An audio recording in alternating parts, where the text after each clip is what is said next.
Today I'm going to be showing you how to install your CPU and graphics card onto your motherboard.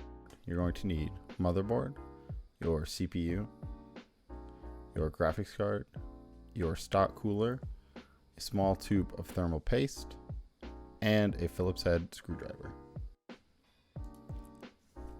First, you want to locate the gold triangle on the corner of your CPU.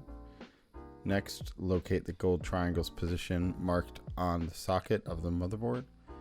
Lift the retention arm. Orient the triangles so they are aligned. Drop the CPU into place. Give it a small wiggle to make sure it's seated. Lower the retention arm and slide it under the latch. Next, we want to locate the 4 screws holding in place the original cooler mounting brackets for your motherboard.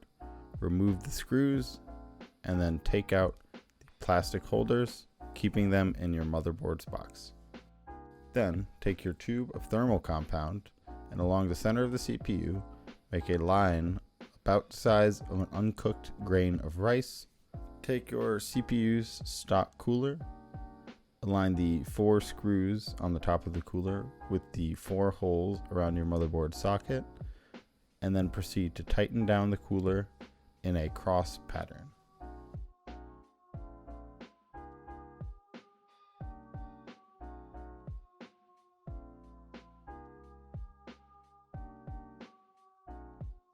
Now, locate your CPU fan header marked on your motherboard.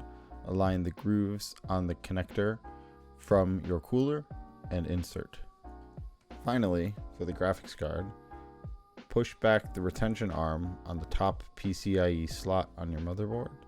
Align the gold contacts with the slot on your motherboard and press firmly until you hear a click.